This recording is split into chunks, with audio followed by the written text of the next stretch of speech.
So I spent time. I went to do stuff actually, but I'm back. I cleaned stuff up. You saw that little cinematic thing.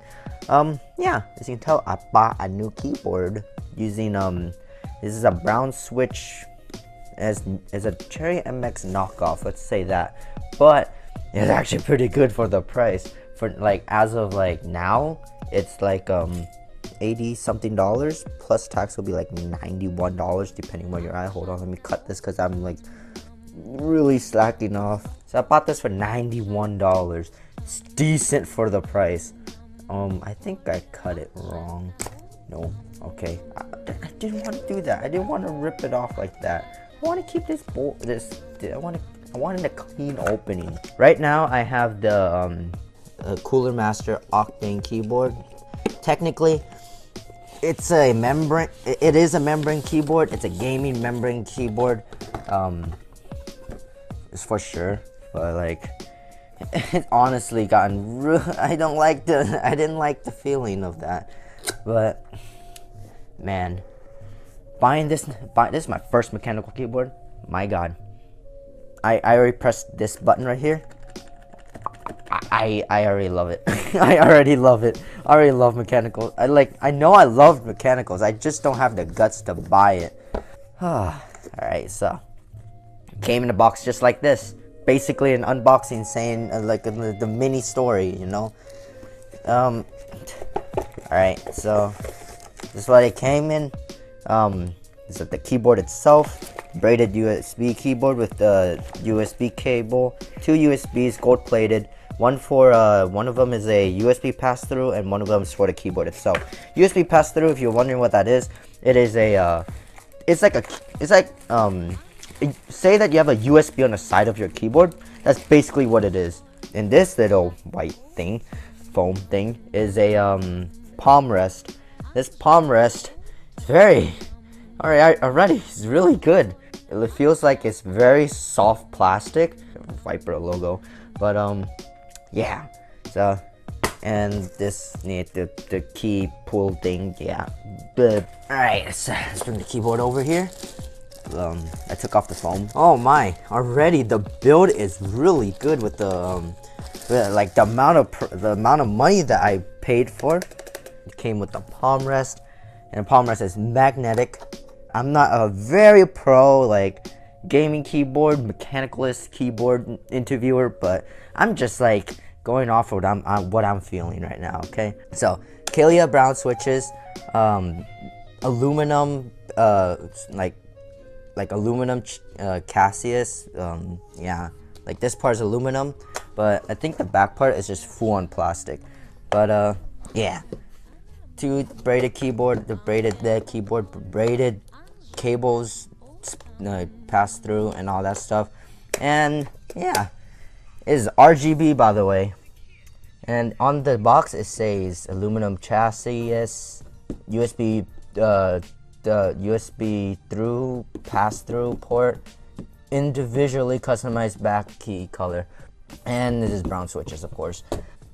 So let me move over to my room, because this is my mom's room.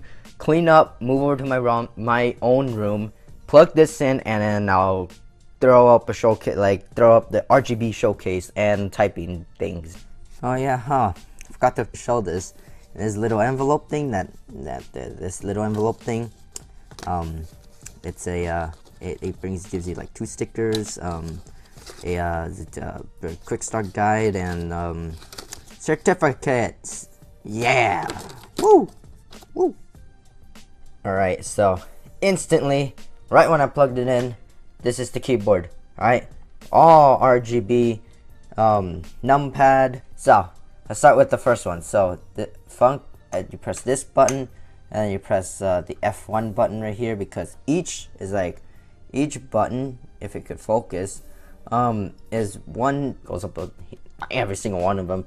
But alright, so for the first one, F1 is F1, F2, F3, F4, and F5 is all customizable. You can customize the stuff that I will show later.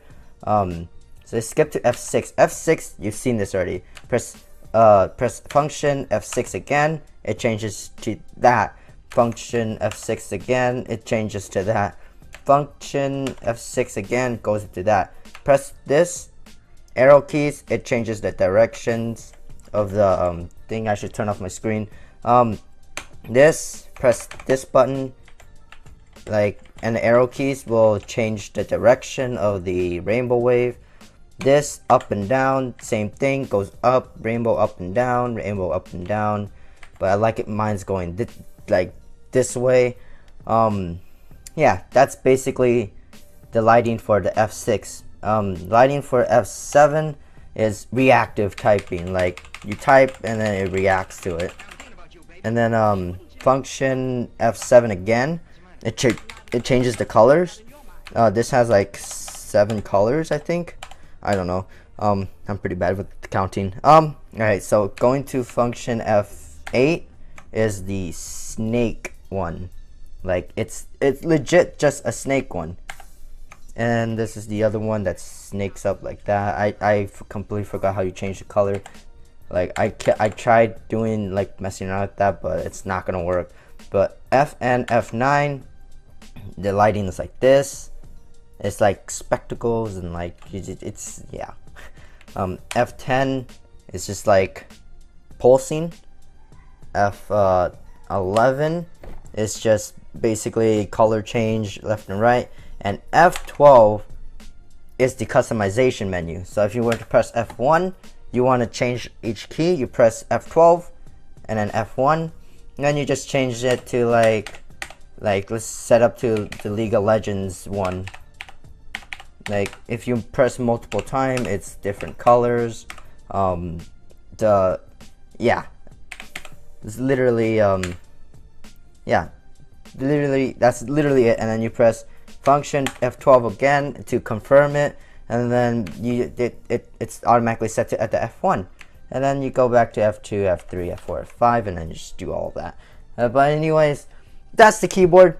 But what does the keyboard sound like? Number 1, I am not a good typer. 2, I will try to type as fast as I can. If I can't type as fast, don't blame me. I'm bad. So I'm gonna switch to a typing session. So I'll be back.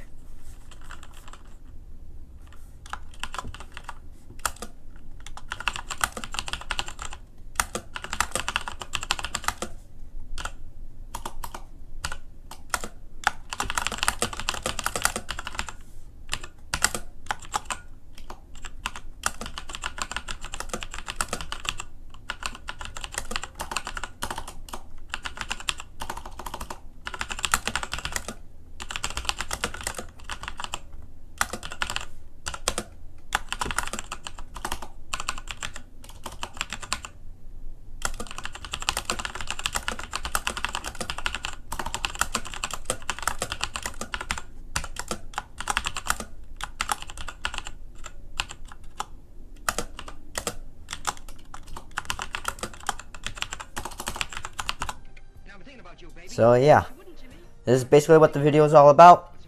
My personal opinion about this keyboard.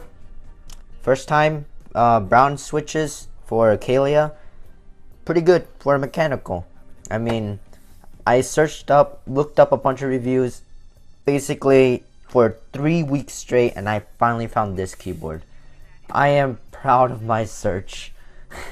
It's floating. It has floating keys. It's RGB. Has Kalia brown switches. Not Cherry MX's, sadly, but it's still as good. Like, it's still as good as Cherry MX's, but like a little bit off. Like, that's what I heard from like 20 other people from my school. But yeah.